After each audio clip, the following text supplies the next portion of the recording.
your shit, post on Discord. Post techniques, and most importantly, eat banana bread and make money. Welcome everyone to Banana Bread Trades. My name is Goose and welcome to another episode of today's recap and tomorrow's trade plan. Today was absolutely effing wild. And when I mean wild, I mean we got a range of every single market condition you could possibly have within the span of a single day. It was awesome.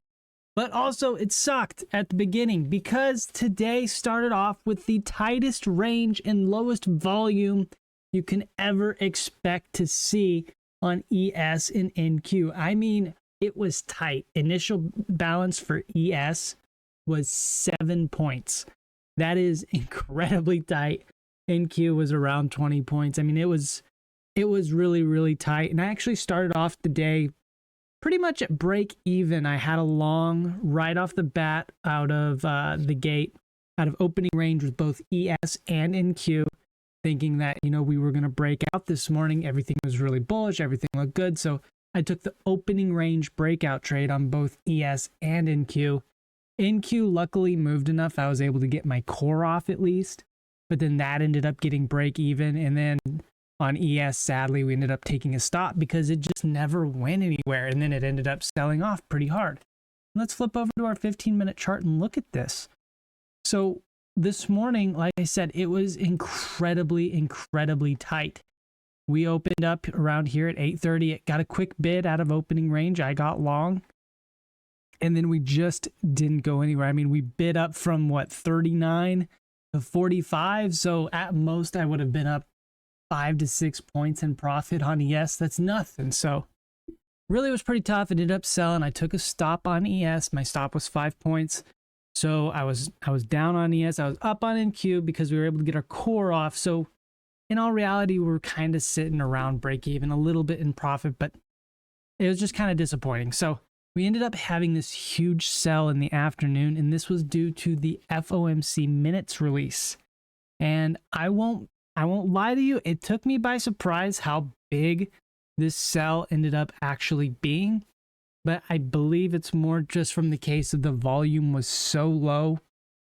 People were just looking for a reason to exit positions. And when we, the FOMC report came out, and in reality, it really wasn't any different than the month prior. There was maybe a few other things in there, but overall, it was exactly the same of saying we're a little hawkish, but we're not raising rates. I mean, they still were pricing in a rate cut for the end of the year. So it wasn't any different, but just enough to where that low volume and, that really low liquidity setup that we had, once we kind of broke that range, it just turned into a massive profit-taking event, which actually ended up bidding back up very aggressively. And what did we talk about and what have we been talking about since Sunday? Well, we wanted to see 53.19 get wicked and reclaimed.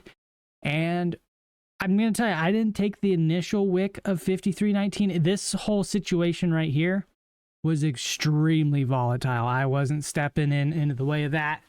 Yes, we did get a little bit of a reclaim here. It wasn't much, and I'm not going to tell you guys here, it didn't look good either. So I was chilling, and honestly, I wasn't even thinking about taking along. And then we ended up selling again, and I was a little nervous in this situation because I didn't take the long. I was scared of it, and at first I was like, man, it might go without me, and I guess that's just going to have to be okay. Ended up selling, so I guess it worked out. We sold all the way off to the bottom here, and let me actually pull up Rocket Scooter real quick because I ended up taking another long, but it was purely a Rocket Scooter play based off of QQQ. So let's pull it up here. I got it right here. So based on Rocket Scooter here, we had a beautiful setup that I personally take almost every time. And what is that setup? We open with a nice golden bull long situation. As we know, the bottom of the bull zone is kind of our max risk that we worry about on the day. What made today's bull long up setup even better than normal was the fact that we had 3 strike prices in between our walls. And this is something that we've been tracking for quite a long time now. And when you have more than three, so that's the special number, three or more strike prices in between your walls on a golden bull long up setup, that is the highest probability trade that I can take, knowing that I can take a trade at the bottom of the bull wall and have extremely tight risk and get at least a bounce, at least get my core off. And today was actually nice because it ran quite a bit and we made up for our loss on MES because we took a little bit of a long on MES too, just because QQQ is at this level, and we took our long on NQ as well. And we were able to actually have a really, really nice day. Now, what also happened was NVIDIA earnings were after close, and we did end up holding a couple runners for a NVIDIA YOLO play. Now, I will tell you, I took profit on pretty much everything on all accounts. I left 5 accounts on with 1 MNQ runner each, and we were like, okay, what are we going to do? Are we going to pop here? Are we going to sell here? Well, we went ahead and set our stop at break even, and I let Hector decide, should we hold or should we take profit? And Hector said, we're going to hold this thing. And you know what? I agreed with him. I was going to hold this pretty much no matter what with my stop at break even. And I'll be damned if that wick didn't get us stopped almost to the tick. It was sad. And it ended up ripping. So it was a little sad to end up getting that break even, but we knew the risks. We knew that was a YOLO play there at the end of the day. We had a great day already locked in, so we weren't that upset. Had I not had a great day locked in, I wouldn't have held the YOLO video runners, but we had a good day locked in. We just went ahead and, we played that risk. So good job, Hector. Good job, me. Good job, everyone involved. This was so we ended up being right on the play, just wrong with where we set our break even. So, I mean, I wasn't going to take a loss on this play no matter what, so I'm not that upset about it. I wasn't going to, let ourselves take a 10 to 20 point stop. We were long a little bit above, the low a day, so that's what we did. So, oh well, things happen. It was a fun YOLO play. So let's go ahead and look forward to what we're going to be doing tomorrow, because today, with this low volume liquidity sweep situation, and I mean, let's talk about, I guess, today a little bit more, because this goes into our plan for tomorrow. This FOMC meeting minutes wick traversed the entirety of that range, and so did NVIDIA. NVIDIA traversed the entirety of the range, meaning all the liquidity within this range has been absolutely collected within, today's events. Like, everyone is in or out of their positions at this point. And what's happening now is we gapped up. All right. The overnight gapped up. We kind of filled that gap right off the bat. And actually, NQ actually didn't fill the gap, but it got pretty close. So, in my opinion, this is the breakout situation that we've been waiting on. We wanted 53.19 to wick and reclaim. It did. It did reclaim. We caught some long off of it. We didn't buy the reclaim. We bought lower because of the rocket scooter play. But nonetheless, that gave us the confidence for getting married to that long. So we got the long play. Everything's ripping now. I believe that we break out at this moment. I believe that's what's going to happen. And most importantly is going to be what happens tomorrow morning at the jobless claims release, which is an hour before open. I believe that news release is going to be very, very, very important to how it reacts and how it sets us up to go here, because we have a very clear and defined line in the sand of where, this range here needs to be defended for this, breakout to be valid.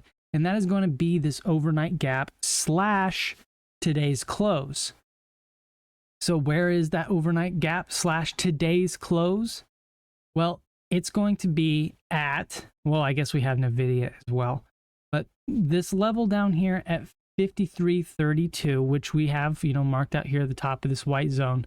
That's where that overnight gap is. That needs to hold absolutely for this overnight breakout to stay valid. So I'm expecting this to probably get wicked tomorrow during news. And even if it doesn't get wicked during news, if it gets wicked during RTH, that will be a very important level that absolutely needs to hold. Already our POC from yesterday has been wicked, so that's okay. We just need to keep acknowledge that 5340 is also kind of the top of this range. Now, my whole thing with the problem at the top of this range is this whole area right here is kind of icky. So if we came down and tested the top of the range at 5350 after a breakout, and we had some volatility of a wick down to 5330-ish, 35, wherever that top of the breakout is, or the top of this overnight gap is, I would be okay with a wick down to that as well, testing the middle of the range.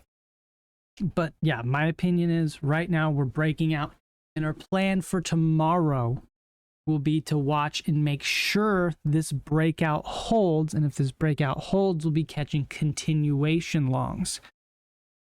Now, what happens if this breakout doesn't hold? Well, in my opinion, if we break below this opening gap, right, the Sunday opening gap at 53.33, if we break below that, we are going to get a sell down to 52.75 and traverse the entirety of that CPI release. Excuse me. That will be, kind of that flip short situation. And I know this is weird coming from me, seeing as how I've been so bullish lately and how I said I won't flip short at that situation with this range and this breakout that is happening right now.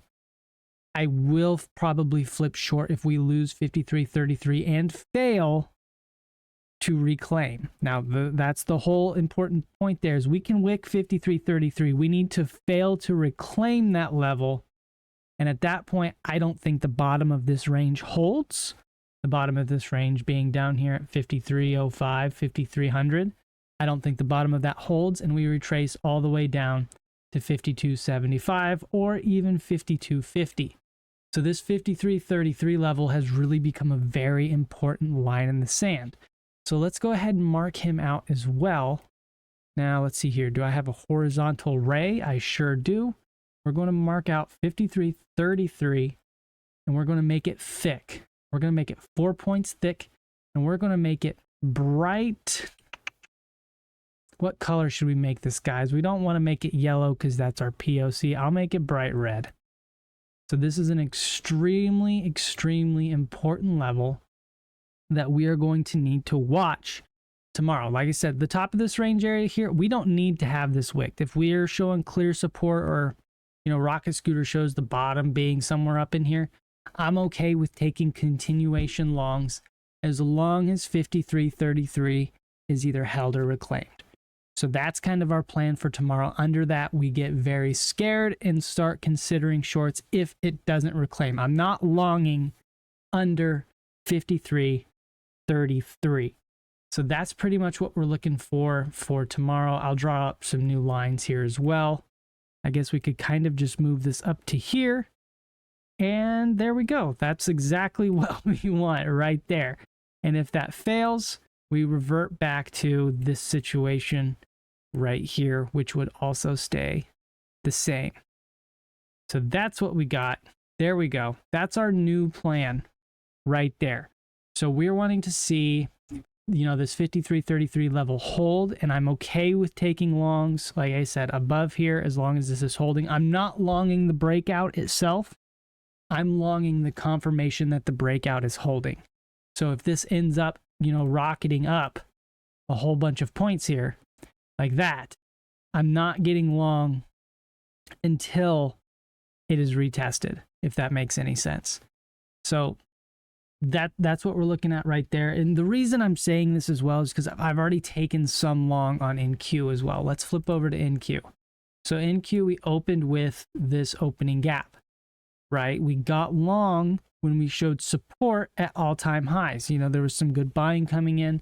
This was a great opportunity to long because ES had filled its gap, and then on NQ, it was refusing to fill the gap. And what do we say? We say that a gap that does not fill quickly is a gap that should not be faded.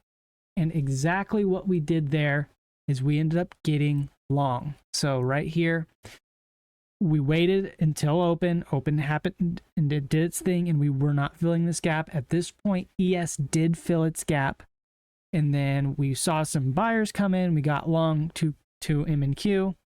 We had a little bit of volatility. Buyers really came in. I got long another one, and then we kind of just scaled out along the way, and I took my final profit at 1897, which is right there below 18,900. There was some volatility right there. We had 50 points on the board with, an okay scalp entry. This isn't like a swing long type of entry that I really love with that gap being there. I know I don't fade that gap, but also I'm not trying to get like a 200 point runner off that gap either. So we'll take our 50 points on NQ, be completely happy with that. And I mean, that's a great day. We're copy trading that across 10 accounts. I'll pull over my our trader right here. So we copy traded that with 10 of our our Apex accounts. I don't copy trade all 20 at a time. I just do 10 at a time, 10 on ES, 10 on NQ. Or if I miss my ES trade, maybe I'll take one scalp on MNQ and then take another scalp on MNQ. So we already got a decent day locked in here with this little scalp on MNQ. And now we can wait for tomorrow to try to confirm and see what happens. As you can see, it's taking off right now. I'm not sad about missing this. I got my target on this long. Whether it goes 100 points to 200 points from here, that's okay with me. Like I said, I got my target. I'm happy to get my target. I'm glad to see price keep on going past my target because I don't want to catch the whole move. I want to catch a percent of the move to ensure that I'm getting filled. So we're completely happy with that. And yeah, like I said, we're just going to wait for tomorrow. We're going to wait for, confirmation that this breakout is holding. I mean, NQ is quite a bit different situation on this breakout. As you can see, it doesn't have the well-defined range that ES does. So it's a little bit different of a story, but mostly we're going to be playing MNQ based off of what we see here on this breakout on ES, which actually it just broke out all the way to new all-time highs. So congratulations, everyone. 53, new all-time highs. That's something to be celebrated. Someone hit the kazoo.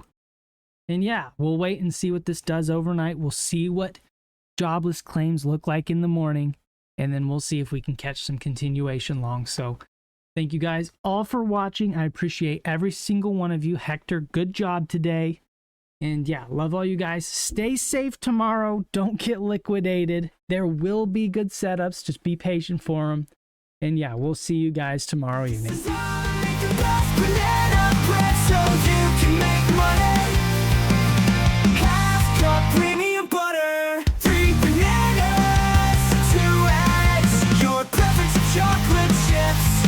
Two teaspoons vanilla extracts, 2 cups flour, 1 cup sugar, salt for brown sugar to change it up, 1 teaspoon baking soda, half teaspoon salt, half teaspoon cinnamon, bake for 45 minutes at 350 degrees. After you pull it out of the oven, immediately cover it in tin foil and leave set at room temperature overnight. The tin foil locks in the moisture so that when you cut into